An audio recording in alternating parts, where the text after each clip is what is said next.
जबकि आप लोग आपका इंतजार कर रहे हैं, या वचन देकर भी घर आने, जैसे कि मैं 5 बजे आपको घर मिलूंगा, आप घर पे आ जाना, और आप बाहर घूम रहे हो, आपका घर पे कोई इंतजार कर रहा है, समय पर नहीं मिलते, और इसी तरह शिष्ट व्यवहार के विपरीत आचरण करते हो। मतलब ये क्या है? ये अशिष्ट व्यवहार है, ये गलत व्यवहार है, जो सब मैं बता रहा हूं अभी आपको, ठीक है? ये अशिष्ट व्यवहार है, गलत व्यवहार है।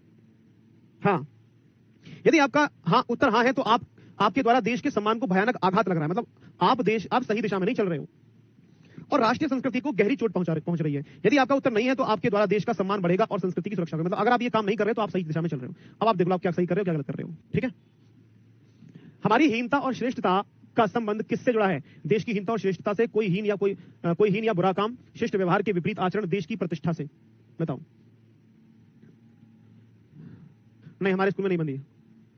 हमारे स्कूल में कुछ ना होता, हमारे स्कूल में बस हुड़दंग होता है, बस हुड़दंग। सरकारी स्कूल में राखी बांधते हैं, प्राइवेट स्कूल में होते हैं ये तो, कि भैया जी, बहन जी भैया जी को राखी बांधेंगी। सरस्वती विद्या मंदिर में होता है, एक दिन पहले घेवर मंगाते हैं, फिर उनको बांटते हैं सबको, राखियां आती हैं, लड़कों को लड़कियां राखी बांधती हैं। यहाँ तो सरकारी स्कूल में तो है, पूछो ही मत कैसे कैसे दैत्य पढ़ते हैं। देखो यहाँ पर दिया गया कि हमारी हीनता, देखो हमारी हीनता और श्रेष्ठता का संबंध देश की हीनता और श्रेष्ठता से जुड़ा हुआ है। तो हमारी हीनता और श्रेष्ठता का संबंध देश की हीनता और श्रेष्ठता से जुड़ा हुआ है, ठीक है? तो ये है यहाँ पर, ठीक है? हम हीन तो देश हीन, हम श्रेष्ठ तो देश भी श्रेष्ठ रहेगा। हम अच्छे काम करेंगे तो देश बढ़ेगा, अब बुरे काम करेंगे तो देश नहीं बढ़ेगा। देश का सम्मान बढ़ने से क्या आशय है? शिष्ट व्यवहार, संस्कृति की सुरक्षा, ईमानदारी, अच्छे दिन की शुरुआत। अच्छे दिन आने वाले हैं, अच्छे दिन आने वाले हैं, ठीक है? शिष्ट व्यवहार मतलब देश का सम्मान बढ़ने से क्या मतलब है? देश का सम्मान क्या मतलब है? बिहार में सरकारी बंद है, सरकारी बंद है, क्या बंद है? सरकारी स्कूल, सरकारी दुकान, सरकारी मकान, क्या? भाई देखो, देश का सम्मान से मतलब है आपकी ईमानदारी तो नहीं है, अच्छे दिन भी नहीं है। शिष्ट व्यवहार से मतलब है या संस्कृति से मतलब है? बताओ भाई। देखो, देश का सम्मान बढ़ने से मतलब है संस्कृति की सुरक्षा। किसकी? संस्कृति की सुरक्षा, ठीक है? शिष्ट व्यवहार का उदाहरण है वचन ने निभाना, अपशब्दों का प्रयोग करना, कूड़ा बाहर फेंकना, समय का पाबंद होना। शिष्ट व्यवहार का इनमें से कौन सा एग्जाम्पल है? शिष्ट व्यवहार का उदाहरण कौन सा है? वचन ने निभाना, अपशब्दों का प्रयोग करना, कूड़ा बाहर फेंकना, समय का पाबंद होना। बिल्कुल। देखो, ये तो है अशिष्ट व्यवहार। क्या है? अशिष्ट व्यवहार है ये, है ना? ये जो है समय का पाबंद होना, ये शिष्ट व्यवहार का उदाहरण है। गद्यांश के अनुसार असल गड़बड़ है कमियों को उजागर करना, शिष्ट आचरण करना, दूसरे देशों की जानकारी रखना, केवल निंदा करना, सही व्यवहार न करना। सही गड़बड़ क्या है? असल वास्तविक गड़बड़ कहां पर है? एक गड़बड़ रे बाबा, तो असली गड़बड़ कहां पर है?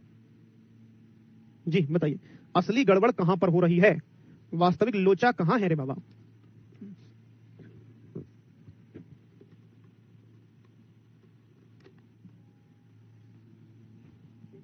जी, गद्यांश के अनुसार असल गड़बड़ है कि केवल निंदा करना और सही व्यवहार न करना।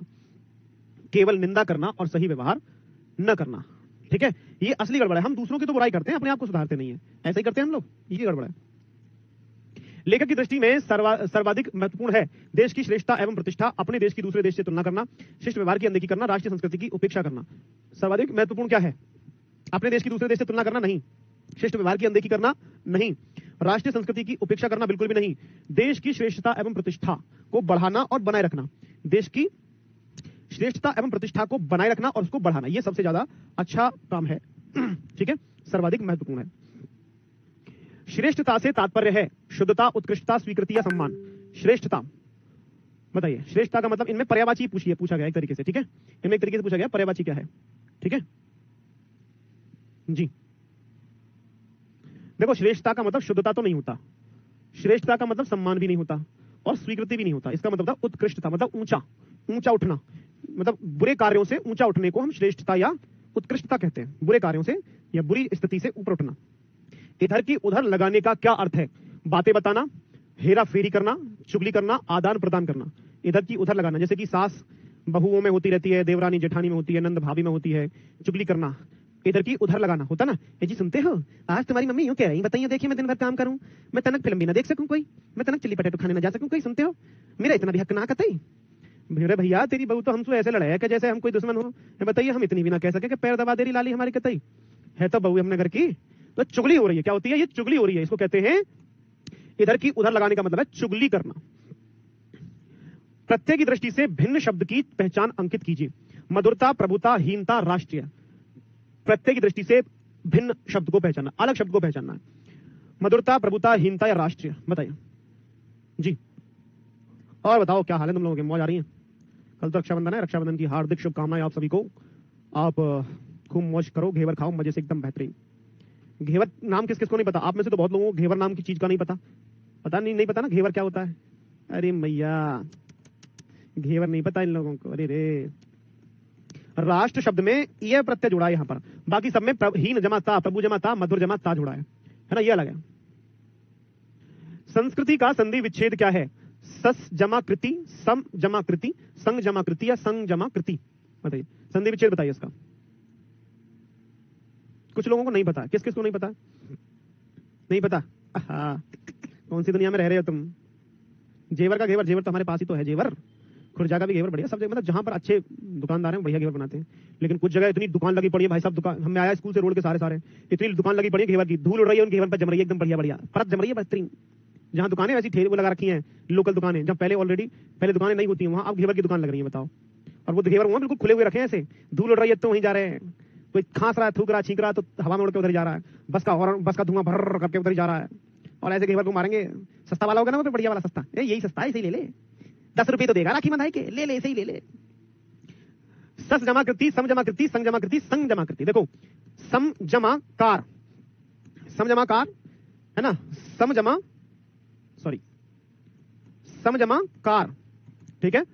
सम जमा कृति तो हो गया, इसमें कृत आएगा, कृत है ना, कृत।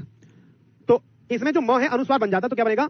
संस और स का आगमन हो जाता है, आधा स का आगमन हो जाता है, तो इसमें समजमा कृति लगेगा, समजमा कृति। तो ये जो म है ये अनुस्वार बन जाता है और आधा स का बीच में आगमन हो जाता है, लेकिन अपने आप ये एक धातु होती है, कृतिकार कृत, ठीक है।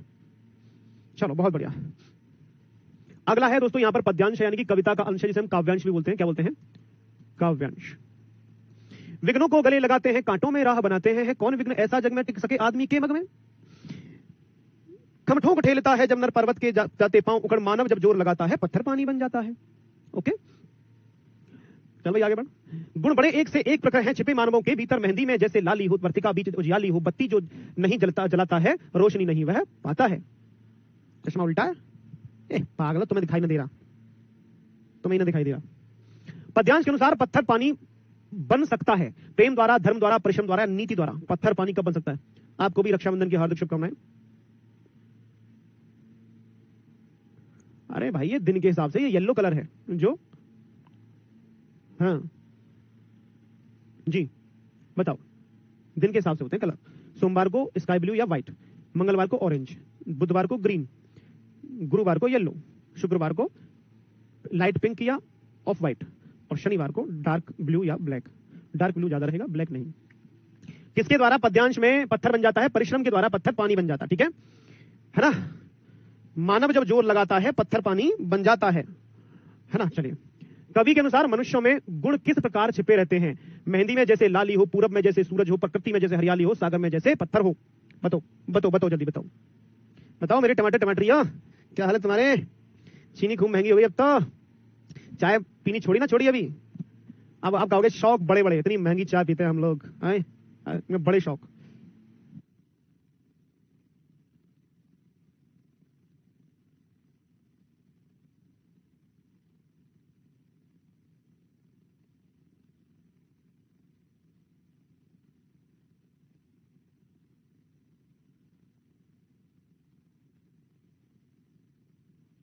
ठीक है, प्रकृति के अनुसार मनुष्य में गुण किस प्रकार छिपे रहते हैं? मेहंदी में जैसे लाली हो, ठीक है। छोड़ दिया, अब छोड़ दो चाय वाय को पीना, ठीक है। विघ्नों को गले लगाते हैं, कांटों में राह बनाते हैं, पंक्ति का भाव। विपत्ति में सहन शक्ति नहीं रखते हैं, बाधाओं का धैर्य एवं परिश्रम के साथ से सामना करते हुए विजयी होना है। विपत्ति में पीठ दिखाकर भाग जाना है, राह में थककर सो जाते हैं। हुआ बनते हैं। अब तो सब मिठाइयां महंगी हो जाएंगी क्योंकि चीनी महंगी हो गई, चीनी से बनती सब मिठाइयां। विघ्नों को गले लगाते हैं, कांटों में यानी कि बाधाओं को का धैर्य एवं परिश्रम से सामना करते हुए विजयी होना। बाधाओं का धैर्य एवं परिश्रम से सामना करते हुए विजयी होना। वर्तिका का अर्थ बताओ। शूरवीर, बहादुर, दीपक की बाती या सूरमा। वर्तिका, देखो यहां पर वर्तिका शब्द आया है। वर्तिका बीच उजियाली हो, बत्ती जो नहीं जलाता है रोशनी नहीं वह पाता है। तो वर्तिका का मतलब बताओ इसमें क्या होगा? ठीक है, वर्तिका का मतलब हो दिया और बाती, हम दिया और बाती। दिया और बाती किसके, कौन कौन देखता है सीरियल दिया और बाती? बिंदड़ी, बिंदड़ी क्या नाम उसका? सिमरन नाम है, क्या नाम था? बिंदड़ी। दीपक की बत्ती, दीपक की बाती को कहा जाता है वर्तिका। रोशनी का विलोम शब्द बताइए। अंधेरा, चमकीला, प्रकाश या रश्मि? रोशनी का विलोम पूछा है, तो रोशनी का विलोम चमकीला नहीं होगा, प्रकाश भी नहीं होगा, रश्मि भी नहीं होगा, रोशनी का अंधेरा होगा। अंधेरा हो रहा है रोशनी कर दो, अंधेरा हो रहा है रोशनी कर दो। ठीक है, ऐसे। पांव उठाना, पांव उखाड़ना मुहावरे का अर्थ बताओ। पैरों पर खड़ा होना, पांव उखाड़ना, पैरों पर खड़ा होना, पैरों से ताकत लगाना, ठनक जाना या हिम्मत हारना। पांव उखड़ गए, भैया मेरे तो पांव उखड़ गए भैया, मेरे बस की ना रही अब तो, है भैया देखिए तनक मेरे तो पांव उखड़ गए, है ना। जब कोई अपनी ताकत को हार जाता है या हिम्मत हार जाता है तो उसे कहते हैं पांव उखड़ना। ठीक है, हिम्मत हारना। निम्नलिखित में से कौन सा लेखन कौशल का उत्तम स्तर है? लेखन कौशल का उत्तम स्तर कौन सा है भाई? सही वर्तनी, संयुक्त अक्षर लिखना, लेख लिखना, वाक्यों में कठिन शब्दों का प्रयोग करना। लेखन कौशल से पूछा गया है। उत्तम कौशल मतलब लेखन कौशल का उत्तम बताओ। देखो, लेखन कौशल तब अच्छा माना जाता है जब कोई व्यक्ति अपने विचारों को, हाँ नेवर गिव अप, बहुत बढ़िया, जब कोई व्यक्ति अपने विचारों को एक निबंध के रूप में लिखता है। कोई व्यक्ति अपने विचारों को जब निबंध के रूप में लिखता है, एक, हाँ बहुत सारे लोगों का गलत आ रहा है, संयुक्त अक्षर नहीं, सही वर्तनी भी नहीं, वाक्यों में कठिन शब्दों का प्रयोग भी नहीं। देखो, लेख लिखना, लेख लिखने का मतलब है कि अगर आपको जांचना है कि कोई व्यक्ति कितना अच्छा लिख सकता है, उसके लेखन कौशल को का मूल्यांकन करना है, तो उसे कोई किसी टॉपिक पर एक लेख लिखवाओ।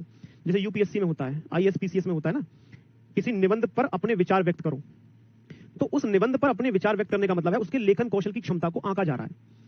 तो उस लेखन कौशल की क्षमता को वो उस निबंध के माध्यम से प्रस्तुत करता है कि जितना बढ़िया उसका लिखने का वो निबंध होगा, उतना ही बढ़िया उसका लेखन कौशल है। पता चल गया ना कि ये बहुत अच्छा लिख सकता है, तो एक लेख लिखवा लो, एक निबंध लिखवा लो, उससे पता चल जाएगा, है ना, अपने आप पता चल जाएगा। तो लेख लिखना बहुत बड़ी चीज है। आप भाषा शिक्षक के रूप में पाठ्य सामग्री के किस स्वरूप को अपनाना चाहोगे? मूर्त, विवरणात्मक और विश्लेषणात्मक, अमूर्त, विवरणात्मक और विश्लेषणात्मक, मूर्त, विवरणात्मक और अवधारणात्मक, अमूर्त, अवधारणात्मक और अवधारणात्मक, अमूर्त, अवधारणात्मक और अवधारणात्मक। बताइए, हम एक भाषा शिक्षक हैं तो हमें इसमें से क्या अपनाएंगे? मतलब हमें बच्चों को कुछ सिखाना है भाषा के बारे में, तो हम ज्यादातर क्या चीज लेते हैं? हम ज्यादातर मूर्त चीज लेंगे। क्या लेंगे? मूर्त चीज लेंगे जो बच्चों को दिखाई देगी।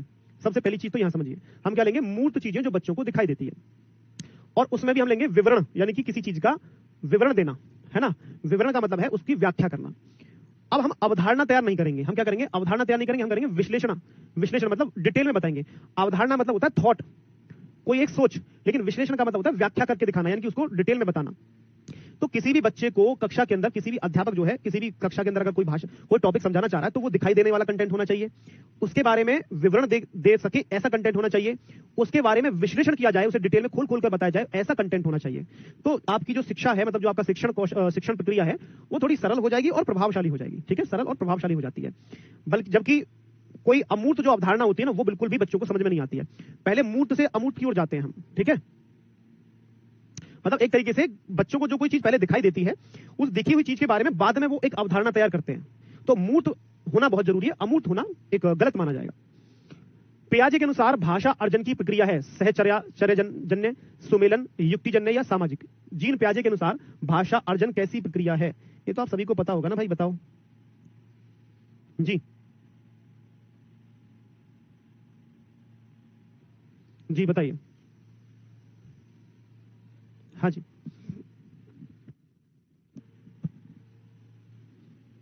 जीन पियाजे के अनुसार भाषा अर्जन कैसी प्रक्रिया है? हाँ देखो, नहीं, सामाजिक अंतःक्रिया थोड़ी होगी। जीन पियाजे के अनुसार जो भाषा अर्जन है वो अनुकरण के माध्यम से होता है। कैसा? अनुकरण करके, है ना। और अनुकरण का मतलब यहां पर है युक्तिजन्य। ठीक है, युक्ति मतलब एक तरीके से युक्ति का मतलब होता है उपाय, उपाय या तरकीब। और अनुकरण जो है एक तरकीब ही होती है। अनुकरण क्या होता है? एक तरकीब होती है। इसी अनुकरण को युक्तिजन्य कहते हैं। क्या कहते हैं? युक्ति यानी कि तरकीब से उत्पन्न, यानी कि तरकीब से उत्पन्न। तरकीब से उत्पन्न का मतलब है कि अनुकरण करके हम एक तरकीब लगाते हैं किसी भाषा को सीखने के लिए। अनुकरण करके हम तरकीब लगाते हैं किसी भाषा को सीखने को, कि एक तरकीब है किसी भाषा को सीखने की, एक तरकीब है अनुकरण करना। ठीक है, अनुकरण करना किसी भी भाषा को सीखने की तरकीब है। इसी को जो है दूसरे शब्दों में कहा गया है युक्तिजन्य, यानी कि तरकीब से उत्पन्न। ठीक है, तरकीब से उत्पन्न। समझ में इसको लिख लेना, काम आ सकता है, इस तरह का प्रश्न पूछा जा सकता है। थोड़ा शब्दों का हेरफेर है, बाकी कुछ नहीं है। अगर यहां पर आप अनुकरण लिख देते तो बहुत आसानी से आप इसका आंसर दे देते। ठीक है ना, बहुत बढ़िया जी, बिल्कुल। BF Skinner. एक विद्यार्थी जिसके घर की भाषा और विद्यालय की भाषा अलग अलग है, आप एक संसाधन के रूप में उसकी कैसे मदद कर सकते हैं? संसाधन के रूप में यानी कि माध्यम के रूप में। हम क्या है? हम माध्यम होते हैं। अध्यापक कौन होता है बेटा? अध्यापक हमेशा एक माध्यम होता है, हमेशा ध्यान रखिएगा। ठीक है, साहचर्यजन्य। साहचर्य का मतलब है, साहचर्य का मतलब है सहयोग से उत्पन्न, सहयोग से उत्पन्न। साहचर्य का मतलब है साथ में रहकर या सहयोग से उत्पन्न। तो संसाधन के रूप में उसकी कैसे मदद कर सकते हैं? उसे कक्षा में अधिक समय और ध्यान देकर, कक्षा में बहुभाषिकता को संसाधन के रूप में उपयोग करके। आंसर इसका आसानी से आप निकाल लोगे ना। उसको गृह कार्य से संबंधित कार्यों में लचीलापन देकर, कक्षा में उसकी मातृभाषा में शिक्षा करके। देखो, अगर उसके विद्यालय की भाषा अलग है और घर की भाषा अलग है, तो हम क्या करेंगे? एक माध्यम के रूप में उसकी भाषा को, कक्षा में बहुभाषिकता हो गई ना, क्या हो गई? बहुभाषिकता हो गई।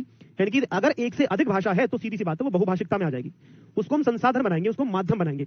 कोई बात नहीं बेटा, जैसे कि मैं बच्चों से कहता हूं कि बताओ बेटा अगर तुम इस काम को, तो बच्चा घबराता है कि सर हम ऐसे नहीं बोल पा रहे, मतलब क्योंकि ठेठ पूर्वी, मतलब ठेठ तो नहीं लेकिन बहुत पूरब के बच्चे हैं, तो उनको मैं कभी नहीं कहता कि तुम ऐसी भाषा में मुझको उत्तर दो, स्कूल की भाषा में। मैं नहीं कहता, मैं कहता हूं कि कोई नहीं बेटा, अपने घर की बात बताओ। तो कहे मास्टर गुरुजी गे है जावे मुंह पे आयो ना हो, तो गो जो ना हम पानी बचा सकें, हम कचरा कम कर सकें, हम कूड़ो करकट कम कर सकें। तो बच्चे ऐसे जवाब देते हैं। तो जब वो जवाब देते हैं तो उनकी घर की भाषा में मैं उनसे पूछ रहा हूं, है ना, हम अच्छी पढ़ाई कर सकें। तो ये उस भाषा में बच्चे उत्तर दे रहे हैं जो उनकी घर की भाषा है। तो इसका मतलब ये हुआ कि मैं उनके भाषा को माध्यम बनाकर बहुभाषिकता का प्रयोग कर रहा हूं। आगे समझ में? ठीक है जी, आगे समझ में? इस वाले को उस तरह से हम आंसर दे देंगे। चलो अगला है ट्रांसलैंग्वेजिंग। ये मैंने पढ़ाया आपको, एक भाषा से दूसरी भाषा में जाना। ट्रांसलैंग्वेजिंग, एक भाषा से दूसरी भाषा में जाना। ठीक है, अच्छा जी, बिल्कुल स्वागत है आपका। के संबंध में इन कथनों अ और ब को विचार करना है। ट्रांसलैंग्वेजिंग बहुभाषावाद का एक लचीला स्वरूप है। ट्रांसलैंग्वेजिंग संप्रेषण क्षमता के संवर्धन के लिए जानी गई भाषाओं के बीच एक भाषा से दूसरी भाषा में व्यवहार करना है। अ सही ब गलत, अ गलत ब सही, अ और ब दोनों सही, अ और ब दोनों गलत। बताओ ट्रांसलैंग्वेजिंग का क्या मतलब हो जाएगा? ट्रांसलैंग्वेजिंग का मतलब है कि मैं यह कह रहा हूं, मैं यह समझता हूं, आई अंडरस्टैंड, आई अंडरस्टूड, क्योंकि बिकॉज मतलब एक तरीके से मैं एक भाषा से दूसरी भाषा में चला गया। तो यहां पर ट्रांसलैंग्वेजिंग बहुभाषावाद का एक लचीला स्वरूप है। लचीला मतलब फ्लेक्सिबल है, एक भाषा से दूसरी भाषा में जा सकते हैं। तो कठोरता नहीं कि एक ही भाषा में बात करनी है, ये फ्लेक्सिबिलिटी है। बिल्कुल ठीक बात है। ट्रांसलैंग्वेजिंग संप्रेषण क्षमता के संवर्धन, मतलब अपने कम्युनिकेशन स्किल को बढ़ाने के लिए, कम्युनिकेशन स्किल को संप्रेषण क्षमता के संवर्धन यानी कि कम्युनिकेशन स्किल को बढ़ाने के लिए जानी गई भाषाओं के बीच एक भाषा से दूसरी भाषा में व्यवहार करना है। बिल्कुल, ये बिल्कुल सही बात है भाई। लगा दो आंसर। कौन सा हो गया? दोनों सही हो गए, ए और ब दोनों सही, यानी कि आपका सी हो गया। ठीक है ना? ठीक सर, बहुत बढ़िया। समग्र भाषा उपागम में भाषा अधिगम के लिए एक उपकरण के रूप में क्या उपयोग किया जाता है? क्रिया, साहित्य, बाल कविता या खिलौने? समग्र भाषा उपागम, समग्र भाषा का मतलब है संपूर्ण भाषा की जानकारी। में भाषा अधिगम के लिए, भाषा सीखने के लिए एक उपकरण के रूप में इनमें से क्या प्रयोग करेंगे? क्रिया, साहित्य, बाल कविता या खिलौने? अगर सभी पूरी भाषा को सीखना है तो उसमें हम केवल क्रिया नहीं लेंगे, क्योंकि ये केवल व्याकरण से जुड़ा हुआ, किससे? केवल व्याकरण से जुड़ा हुआ है। खिलौने में भाषा आती नहीं है कहीं, वो तो बच्चा खेलता रहता है। बाल कविताओं में केवल कविताएं, केवल बाल कविताएं, केवल बाल कविताएं। जो साहित्य होता है ना बेटा, ध्यान से समझिए, मेरे गोलगप्पे आओ। साहित्य में व्याकरण भी आता है। व्याकरण कैसे आएगा? जब कोई वाक्य पढ़ेंगे उसमें संज्ञा, सर्वनाम, क्रिया, विशेषण, तत्सम, तद्भव, पर्यायवाची, विलोम शब्द सब कुछ आता है। और फिर दूसरा इसमें होता है साहित्य। साहित्य में क्या आता है? आपका गद्य पद्य दोनों आ जाता है। ठीक है, गद्य पद्य। तो जो गद्य इसमें व्याकरण होता है, पद्य में काव्यशास्त्र होता है। ठीक है, काव्यशास्त्र। तो इसमें संधि, समास, वर्णमाला, लिंग, वचन, कारक, रस, छंद, अलंकार सब कुछ आ जाएगा। तो उसमें क्या होगा? हम सब कुछ पढ़ पाएंगे उसमें, समग्र यानी कि संपूर्ण पढ़ पाएंगे उसका। किसी भी चीज को संपूर्णता से पढ़ पाते हैं, किसी भी चीज को संपूर्णता से पढ़ पाते हैं। आपने केवल व्याकरण पढ़ी किसी भाषा की, और आपने उसी भाषा का साहित्य भी पढ़ा, तो भाषा के साहित्य को पढ़ने से उस भाषा की पूरी बात का, पूरी चीज का ज्ञान हो जाता है। केवल व्याकरण पढ़ने से हम किसी भी भाषा के पूर्ण ज्ञान को ग्रहण नहीं कर सकते। आगे बात समझ में? ओके। कुछ भौतिक प्रतिक्रिया यानी कि टीआरपी, ठीक है, टोटल फिजिकल रिएक्शन, क्या बोलते हैं उसको, में किसकी केंद्रीय भूमिका होती है, शिक्षक की, अभिभावक की, या परिवार की, या विद्यार्थी की? इसको क्या बोलेंगे सर? अब छोड़ दीजिए, शाम शाम देने जा रही है। अच्छा, थोड़ी देर और 2-4 क्वेश्चन और कर लेते हैं। किसकी केंद्रीय भूमिका रहती है? टीआरपी, टोटल फिजिकल प्रोसेस कह सकते हैं इसको। जी बताइए। हाँ जी, देखो इसमें थोड़ा अलग है। नहीं, स्टूडेंट की भूमिका इसमें नहीं रहती है, ध्यान रखना। और जब स्टूडेंट की नहीं रहेगी तो परिवार और अभिभावक की भी नहीं होगी, इसमें रहती है टीचर की भूमिका। ठीक है, इसमें क्या होता है, एक शिक्षक के द्वारा ही सब कुछ क्रियाकलाप किए जाते हैं। किसी भी शिक्षण पद्धति में या जिसमें भी हम अब टीआरपी को अपनाएंगे उसमें एक शिक्षक की भूमिका ही इसमें रहती है। तो जो कि एक नेगेटिव है, इसको क्या मानते हैं हम, एक नेगेटिव पॉइंट मानते हैं, जो कि हमारे लिए उचित नहीं होता है, विद्यार्थियों के लिए उचित नहीं होता है। तो इस प्रक्रिया को मतलब एक तरीके से मतलब एक ये भी शिक्षण प्रक्रिया ही है, भाषा शिक्षण की प्रक्रिया है, जिसमें बच्चे की भूमिका इसमें कम रहती है, ना के बराबर रहती है। शिक्षक मतलब अब मान के चलो जैसे कि बच्चे बैठे चुपचाप, मैं ही किताब पढ़ के उसको बताता रहूं, उसका अर्थ बताता रहूं, तो बच्चे क्या करते हैं, हरकतें करते हैं, बच्चे ढंग से नहीं पढ़ते हैं, बच्चे ध्यान नहीं देते हैं। लेकिन मैं अगर बच्चों से किताब उन्हें खड़े करके किताब पढ़वाऊं तो बच्चा क्या करेगा, बच्चा ध्यान देगा कि हाँ मेरा नंबर आ सकता है। हाँ हाँ, बिल्कुल सही कहा। चलिए आगे। राष्ट्रीय पाठ्यचर्या रूपरेखा 2005 के आधार पर पठन कौशल से क्या तात्पर्य है? शुद्ध उच्चारण करना, अक्षरों को पढ़ना, समझ के साथ पढ़ना, कठिन वाक्यों को पढ़ना। हाँ, रिस्पॉन्स, बिल्कुल सही कहा, टोटल फिजिकल रिस्पॉन्स, बहुत बढ़िया। TPR, total physical response. प्रतिक्रिया का मतलब होता है रिस्पॉन्स। आपका क्या रिस्पॉन्स है, आपकी क्या प्रतिक्रिया है? रिस्पॉन्सिबिलिटी, प्रतिक्रियात्मक। देखो पठन कौशल का सीधी सीधी सी बात है, शुद्ध उच्चारण के साथ उच्चारण करना पढ़ना नहीं माना जाता, अक्षरों को पढ़ना केवल पढ़ना नहीं माना जाता, कठिन वाक्यों को पढ़ना भी पढ़ना नहीं माना जाता, समझ के साथ पढ़ना। किसके साथ पढ़ना दोस्तों? किसी भी कंटेंट को जब हम समझ के साथ पढ़ते हैं, उस चीज को पढ़े हुए चीज को हमें समझ में आए, वो चीज हमें समझ में आए, तभी हम मानते हैं समझ के साथ पढ़ना, समझ के साथ पढ़ना। ठीक है। भाषा की पाठ्य पुस्तक का शैक्षिक पक्ष क्या है? पुस्तक की वर्तनी, पुस्तक में चित्रों का स्थान, विषय वस्तु का चयन, वर्तनी एवं चित्र सज्जा के साथ उत्तम वस्तु। भाषा की पाठ्य पुस्तक का शैक्षिक पक्ष क्या है? जी बताइए।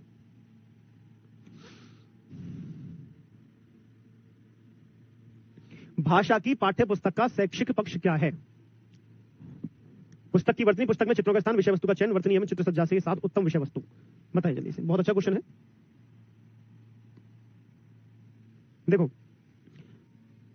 शैक्षिक पक्ष मतलब पढ़ा जाने वाला कंटेंट। ठीक है, पढ़ा जाने वाला कंटेंट क्या होता है किताब के अंदर? पुस्तक की वर्तनी पढ़ा जाने वाला कंटेंट नहीं है, वो एक व्याकरण का या किताब का हिस्सा है, हालांकि वो भी किताब का हिस्सा है, लेकिन मुख्य चीज क्या होती है किताब के अंदर? पुस्तक में चित्रों का स्थान भी पढ़ी जाने वाली चीज नहीं है। कुछ लोग सही आंसर लगा रहे हैं लेकिन ज्यादातर गलत हो रहा है। वर्तनी एवं चित्र सज्जा के साथ उत्तम विषय वस्तु। देखो चित्र सज्जा पढ़ी जाने वाली चीज नहीं है, मैं यहां मना कर चुका हूं, चित्र पढ़ी जाने वाली चीज नहीं है, तो ये भी आंसर सही नहीं होगा। चित्र सज्जा पूछा गया, शैक्षिक पक्ष क्या है, यानी कि पढ़ा या पढ़ाया जाने वाला कंटेंट कौन सा होता है? वो होती है उस विषय वस्तु को। क्या विषय वस्तु क्या होती है? विषय वस्तु होती है। विषय वस्तु मतलब जो पाठ है, पाठ के अंदर कहानी है, कविता है, नाटक है, निबंध है, जो भी कुछ उसके अंदर लिखा गया है, वो सब जो होता है वो पढ़ने योग्य चीजें होती है। ठीक है, वो सब क्या होता है? पढ़ने योग्य चीजें होती है, इसी को बोला जाता है शैक्षिक पक्ष। ठीक है। विद्यार्थियों को दी जा रही गतिविधियों पर विचार करें। निम्नलिखित में से कौन सी गतिविधि संप्रेषण कौशल विकसित करने के लिए आप अपनाना चाहोगे? वह एक अभिनेता है या है। सप्तांत पर मैं सुबह जा रहा हूं, फिर मैं शाम 5 बजे तक ... वापस आऊंगा ... मतलब जो भी है, मैं शाम 5 बजे तक दिल्ली जा रहा हूं, वापस आ जाऊंगा या मैं वापस आऊंगा। अपने मित्र से पूछे कि वह सप्तांत में कहां जाना पसंद करता है और क्यों।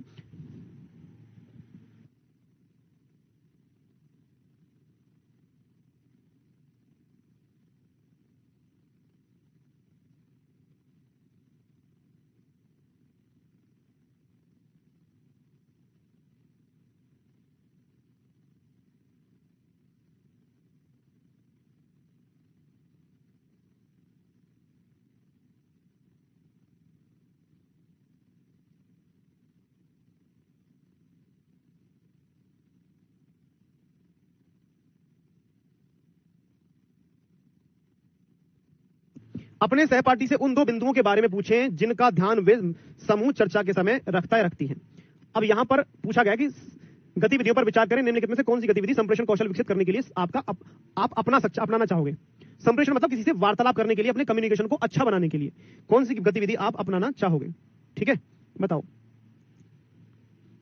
देखो, इसमें कम्युनिकेशन को कैसे अच्छा किया जा सकता है, अपने सहपाठी से उन 2 बिंदुओं के बारे में पूछें। देखो, किसी से चर्चा करना है ना, चर्चा करना उत्तम माना जाता है। किसी भी कंटेंट को, किसी भी कम्युनिकेशन को अच्छा करने के लिए चर्चा करना बहुत अच्छा माना जाता है। ठीक है, जिनका ध्यान वे समूह चर्चा के समय रखते हैं।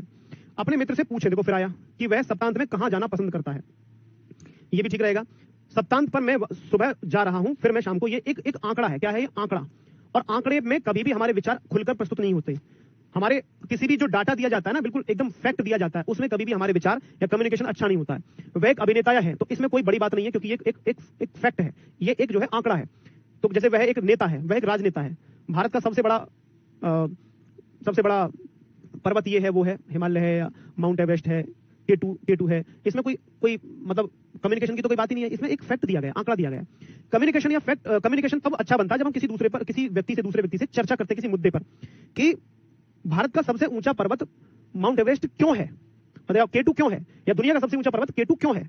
तो इस पर चर्चा करेंगे तब आपका कम्युनिकेशन अच्छा बनेगा। या वह एक राजनेता क्यों बना, इस पर चर्चा करेंगे तो आपका कम्युनिकेशन अच्छा बनेगा। तो ये 3 और 4 सही है इसमें। ठीक है, ये वाला सही होगा डी। ठीक है, आज के लिए यही सेवा समाप्त करते हैं। Okay, thank you so much. मिलते हैं फिर ब्रेक के बाद। ठीक है,